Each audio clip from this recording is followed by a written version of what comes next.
na ko yàlla yóbbu ci àjjana gën a kawe ci àjjana yi. ma bëggoon a tàmbali ci gërëm waa Moncap. xëy na fa laa waroon a tàmbalee ci sama kàddu gu njëkk waaye intervention yi ma fi gis may na ma gën a fonkat encore le mouvement national des cadres patriotes surtout bi nekk fii ci France. liggéey bi nga xam ne bu rafet bi ngeen def du tey rek ngeen ko tàmbali jàpp leen ne programme bi nga xam ne moom moo yóbbu président Bassirou Diomaye Diakhar Faye ci boppu réew mi programme boobu yéen a ko élaboré en tout cas yéen a nekkoon maître d'œuvre. Pour vous dire simplement que le Moncap est une structure vitale de notre parti. Vous avez réfléchi sur tout, même sur tout ce que nous sommes en train d'ailleurs. La preuve, vous avez donné justement les raisons d'être satisfait aujourd'hui.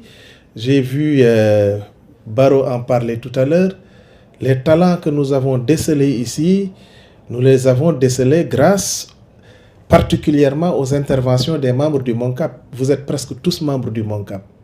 Le Moncap, quand on participe à un tel événement, prouve qu'il est simplement hégémonique dans le parti.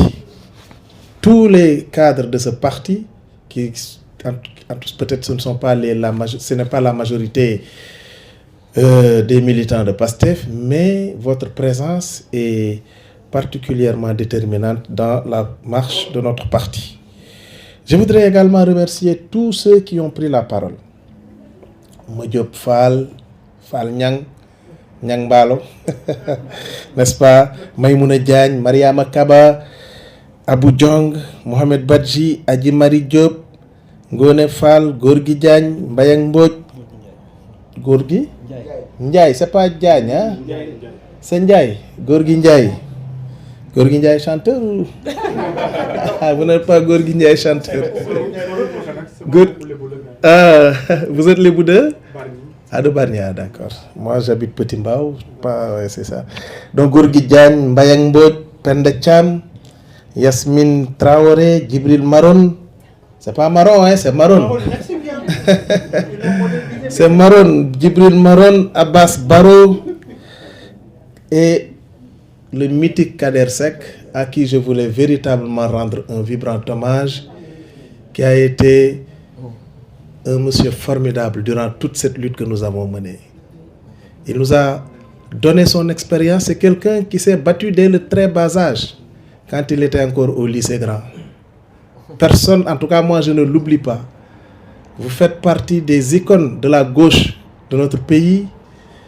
Je ne sais pas si vous le savez ou non. C'est quelqu'un qui a été un élément important de Andidjef, du temps où Andidjef était véritablement un parti de gauche. N'est-ce pas? C'est quelqu'un qui s'est beaucoup battu pour son pays. Il faut être doté d'une telle générosité pour avoir mené toute sa vie un tel combat. Et alhamdoulilah, il a fini par réussir. Il a libéré le Sénégal en 2024.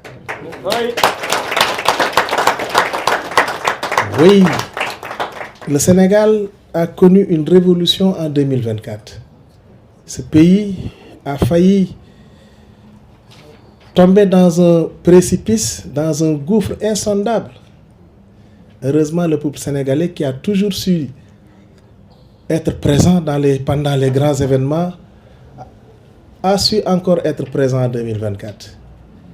Même si par ailleurs, il avait à la tête un homme exceptionnel, un homme qui certainement sans lui, nous n'aurions pas réalisé cela tout de suite, nous l'aurions réalisé. Le peuple sénégalais est un grand peuple. Mais grâce à Ousmane Sonko, il faut le reconnaître, nous avons réalisé le plus rapidement possible, nous avons abrégé les souffrances du peuple et nous avons réalisé cette révolution en 2024. Le peuple sénégalais a toujours su dire présent. Il faut remonter à très loin dans l'histoire de notre pays pour savoir que nous avons un pays extrêmement positif. Déjà en 1549, quand le Jolof dominait l'ensemble du territoire sénégambien, c'est le jeune Amari Ngoné Sobel qui, à l'issue de la bataille de Danki, a défait l'Elefulifak pour donner aux Kadior, aux Baol, aux Sine, aux Saloum leur indépendance. Ce n'est pas pour rien que le Damel se nomme Damel. Damel, Damme, vous avez bien vu Damme. Parfait. Quand la colonisation française a commencé au Sénégal, nous avons également connu des résistants extraordinaires. Si nous nous évertuons à les citer, on va certainement passer la nuit ici. Mais nous allons en citer quelques-uns. Maba Diakhouba en est un. Albouri Ndiaye en est un. Cheikh Omar Foutiyou en est un. Lat Dior, Ngoné Latyr Diop, Damel du Kadior, seul Damel non-fal du Kadior a été certainement aussi l'un des plus mythiques d'Afrique pendant 23 ans. Voilà quelqu'un qui a fait face à la colonisation et qui a fini par tomber. Il aurait pu ne pas tomber s'il le voulait réellement. Et figurez-vous qu'il n'avait que 44 ans quand il mourait. Et au-delà de ces résistants armés, nous avions eu également des figures emblématiques dans le domaine spirituel. Et celui qu'on peut citer, à qui on va rendre hommage d'ici 5 jours, c'est Cheikh Ahmadou Bamba, Khadimou Rassoul, qui, on peut le considérer, est l'un des rares résistants qui ont eu quand même une victoire face à la colonisation. Parce que jusqu'au moment où je vous parle, les colons n'ont pas pu culturellement changer fondamentalement la vie des Sénégalais. Et ça, nous le devons exclusivement à des hommes comme Cheikh Ahmadou Bamba, comme Seydi El Hadj Malick, comme El Hadj Abdoulaye Niass, qui est le père de Baye Niass. Il ne faut pas oublier que El Hadj Abdoulaye Niass est le père de Baye Niass. Nous le devons à Cheikh Omarul Foutiyou, nous le devons à toutes ces personnes qui ont résisté. Même après la colonisation, nous avons connu des personnes formidables. Les Lamine Senghor étaient là en France. Ils se sont battus pour la souveraineté du Sénégal. Il y en avait d'autres. Mais celui que je considère comme étant le plus emblématique est inévitablement Cheikh Anta Diop. Voilà quelqu'un qui ne s'est pas limité à rendre aux Sénégalais leur dignité, mais il l'a fait pour toutes les populations noires qui ont existé dans le monde. Voilà quelqu'un qui a rétabli la vérité historique en montrant que loin d'être des populations qui n'ont jamais eu de civilisation, nos ancêtres ont été les premiers à créer une véritable civilisation sociale dans le monde. Cheikh Anta l'a montré avec force scientifique. Aujourd'hui, à l'unanimité, presque à l'unanimité, les scientifiques ont fini d'accepter ces thèses de Cheikh Anta Diop. Et n'oublions pas qu'il est sénégalais. Il y en a eu d'autres qui se sont battus. Et parmi eux, il faut y mettre Kader Seck, qui pendant des années il s'est battu dans la gauche au prix de la liberté, au prix de frustration à n'en plus finir, au risque même de perdre ses études. C'est un exemple qu'il faut donner à la jeunesse et à toute la diaspora. Et enfin, celui que je vais citer le dernier, c'est inévitablement Ousmane Sonko.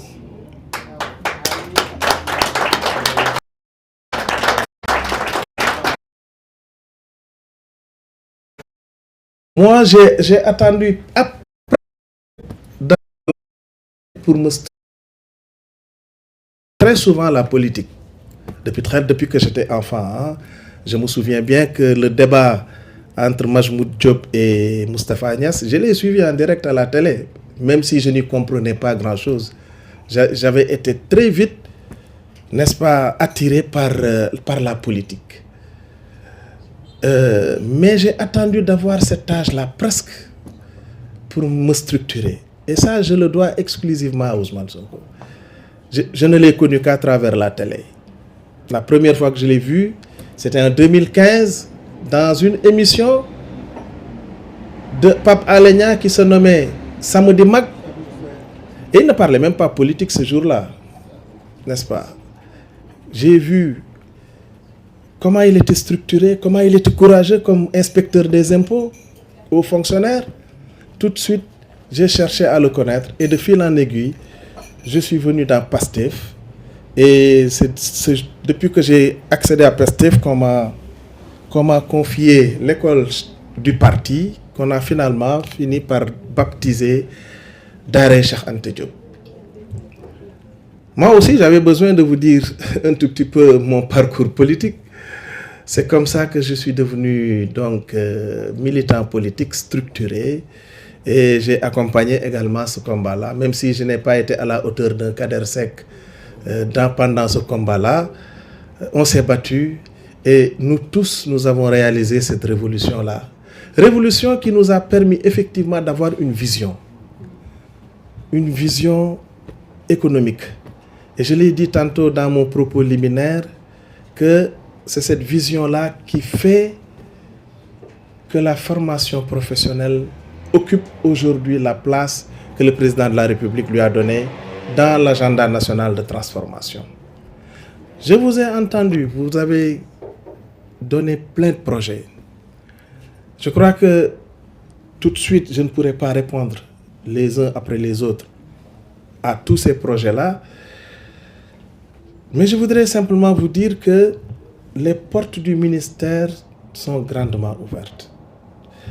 Moi, c'est ce qu'on me reproche très souvent dans mon ministère, il n'y a pas beaucoup de protocoles chez moi. Et surtout quand il s'agit de gens qui parlent de formation professionnelle. Je vous suggère simplement, vous les avez énumérés oralement, je vous suggère simplement de me les transférer sous forme de documents que je vais étudier avec mes équipes techniques. Nous allons garder le contact avec tous ceux qui ont émis ici des projets et nous allons voir dans quelle mesure on peut justement les accompagner. Il y a certainement des projets qui vont nécessiter un link avec d'autres ministères. J'ai entendu M. Badji parler de financement. Nous ne faisons pas de financement, mais nous pourront il y a des structures qui sont là pour financer. Il y a le FONGIP qui est là pour accompagner. Le FONGIP qui est là pour accompagner et on verra comment faire également, n'est-ce pas, pour vous mettre en rapport avec d'autres partenaires qui pourront vous... Parce que ça, c'est un programme extrêmement important. Moi, j'ai été en Casamance, je vous ai dit tantôt, j'avais organisé un forum là-bas, mais j'avais mal au cœur quand j'ai vu comment les fruits pourrissent dans cette région du Sénégal. Mais les mangues, le ditar, les mad, mais c'est incroyable. Nous avons la possibilité de faire en sorte que nous soyons souverains dans le domaine justement dans le domaine fruitier, dans le domaine des jus. Nous en avons les possibilités. Et tout notre combat, tout votre combat à vous tous, c'est de rendre souverain notre pays. C'est ça notre combat. Ça commence d'abord par ça. Il faut transformer ces fruits et légumes qui sont à foison dans cette région de la Casamance. Et nous allons vous accompagner dans la formation professionnelle parce que dans cette région également, nous avons effectivement des centres de formation. Nous allons en construire d'autres. Nous avons un lycée technique dédié à l'agronomie. C'est le seul d'ailleurs dédié à l'agronomie qui existe sur le territoire national. Mais nous allons faire en sorte qu'il y ait possibilité de former cette formidable jeunesse de la Casamance afin que justement ces potentialités-là soient véritablement au profit de tout le peuple sénégalais. Sur le digital, je voudrais vous dire que le principal projet que nous avons, c'est de digitaliser tous les ministères. Et ceci, nous le faisons en l'intégrant dans le New Deal technologique. Nous allons digitaliser d'abord tous les ministères. Nous sommes en négociation avec des partenaires et nous sommes aussi accompagnés par le ministère des télécommunications que dirige votre ami Alioune Sall. Et nous sommes assez loin dans ce projet-là. Pour vous dire simplement que c'est un projet qui nous est très cher. Nous allons certainement le finaliser d'ici peu, ça ne va pas durer encore. Mais nous avons également un centre de référence des métiers du numérique construit par la coopération luxembourgeoise que nous allons normalement recevoir dans le courant de l'année prochaine. Moi, j'ai visité le centre il n'y a pas très longtemps avec l'ambassadeur de Luxembourg, mais c'est très en avance et nous allons certainement bientôt réceptionner ce centre-là qui est dédié au métier du numérique. Mais nous avons également d'autres options, celle de nous lier avec le privé pour la gestion de ces. Nous sommes en train de le faire pour plusieurs centres. Déjà, un partenariat avec le privé, un transfert donc de services publics au privé. Pour chaque centre dédié, nous discutons avec des organisations patronales et syndicales qui œuvrent dans ces domaines-là. Et nous avons avec eux beaucoup de conventions, même si par ailleurs il y a des choses à revoir. Nous allons mettre sur pied des équipes d'audit dont l'objectif, dont le rôle est justement d'évaluer ce partenariat-là, cas par cas. Donc pour vous dire simplement que nous sommes très sensibles à tout ce que nous avons entendu ici. Remettez-moi ces projets-là, vous allez les adresser à mes équipes techniques, au ministère de la formation professionnelle et technique. Mettez-y des contacts et certainement vous venez très souvent au Sénégal aussi, en vacances. Beaucoup d'entre vous venez donc au Sénégal en vacances. À l'occasion, on pourra se voir et même discuter à distance de l'avancement donc de ces projets-là. Pour vous dire simplement que c'est avec un grand plaisir que j'ai partagé ces moments-là. Quand on est loin de chez soi et qu'on rencontre ses compatriotes, on est toujours heureux. Et surtout quand il s'agit de compatriotes avec autant de talent, avec autant d'engagement, de générosité dans le patriotisme, ça fait toujours énormément plaisir. Voilà pourquoi je ne vais pas vous retenir davantage. Vous allez au travail demain. Je vous dis simplement que ñamna ko neex na bayina ko amul fenn bala yag inshallah vous me reverrez ici en France. Je viendrai et là je ferai tout pour honorer cette invitation là de Mayram, et malgré justement les moyens financiers trop rares chez nous, vous avez, c'est pas la peine de revenir sur les conditions dans lesquelles nous avons trouvé ce pays là, c'est par compte-gouttes qu'on nous permet de sortir de ce pays là. Moi, je ne suis jamais, pour votre information, toutes les fois que je suis sorti du territoire national, j'ai été pris en charge par ceux qui m'ont invité. La seule fois, c'était la dernière fois que je partais à Madagascar. Et là, c'est le président de la République qui m'avait demandé de le représenter lors de la fête nationale de ce pays-là. Pour vous dire que les économies... Non, Ousmane Sonko mom sonal nañu mom. Lolu mo bëgg na ngeen xam ko. Franchement sonal nañu. Non, franchement là on se serre la ceinture comme c'est pas possible. Vraiment là mom c'est le lieu de le dire. J'aurais bien voulu avoir le temps de vous dire justement les économies que nous sommes en train de faire au niveau de nos ministères. Man ça me carburant mais le 18 du jot te jeexul. On m'a coupé mon carburant ci digg bi. N'est-ce pas? Pour vous dire simplement les économies que nous sommes en train de faire, etc., etc. Donc pour vous dire simplement que c'est avec plaisir que je suis venu vous rencontrer.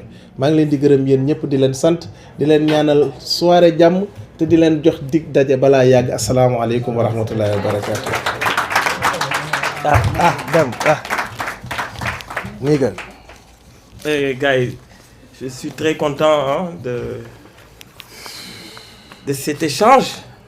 Moi, je tenais vraiment à ce que tout le monde soit là, en tout cas les personnes ciblées, et parce qu'il y a un vrai, comment dire, un vrai gap qu'on doit rattraper. C'est que moi, comme je suis très souvent au Sénégal, je discute beaucoup trop même avec mon tonton. je lui explique que la diaspora doit jouer un rôle particulier dans cette émergence-là, dans cette nouvel élan. Parce que nous avons fait, nous avec l'expérience que nous avons fait des constats qui ne donnent pas envie de rentrer au Sénégal. Et à chaque fois, on a des propositions et nous avons demandé à ce que le pays change. Et nous devons être des acteurs au cœur de ce changement-là. Parce que nous avons ces talents-là. Moi, quand je suis au Sénégal, je parle de certaines choses dans l'informatique même ou dans d'autres domaines. Les gens ne savent pas de quoi je parle et ça m'écoeure. Abbas est témoin, on est tout le temps ensemble pour monter des choses. Et raison pour laquelle j'ai essayé de convaincre. J'ai dit à mon oncle, il faut qu'il y ait cette rencontre-là. Et je te garantis que ce que tu vas entendre, ça va rester. Et je sais qu'il va le transmettre parce que je sais comment il fonctionne. Il prend très au sérieux, en tout cas, cette rencontre. Et comme il l'a dit, c'est quelqu'un qui a une parole, qui est prêt vraiment à travailler pour que nous puissions, en tout cas, soumettre ces projets dans l'intérêt général et dans l'intérêt des Sénégalais. En tout cas, je ne peux pas quitter ici sans pour autant remercier toutes les personnes qui m'ont accompagné dans l'organisation de cette rencontre. Je vais commencer par le grand Alassane. Alassane, il n'aime pas qu'on le cite, mais ce n'est pas possible qu'Alassane soit là et que je ne le cite pas. Tout le temps, il est là pour nous. Jusqu'à X heures, on discute pour essayer de voir qu'est-ce qu'on doit faire de mieux. Hein? Et notre ravissante Maïmouna Diagne qui a été toujours à côté. Hein?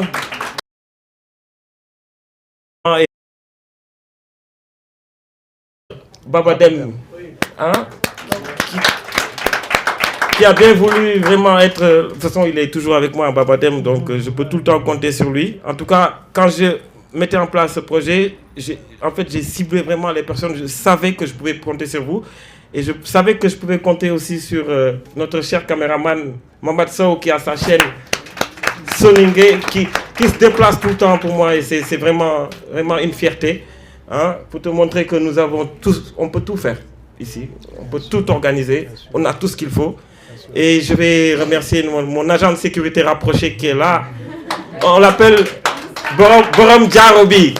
Hein, c'est lui qui me sécurise tous mes concerts, qui est toujours là, toujours disponible. Borom Djarobi. Et je vous demande aussi de vous féliciter vous-même. Hein, et que ce n'est qu'une première, on a essayé. Et je sais que la prochaine fois, et je donne ma parole, on va faire quelque chose de plus. Et le Sénégal va sentir la vibration de la diaspora. Applaudissez-le. Salon des nouvelles technologies et beaucoup de projets vont venir et on va marquer notre point fort. Merci, monsieur le ministre. Merci beaucoup, merci. Ah, bien sûr. Bien sûr, bien sûr.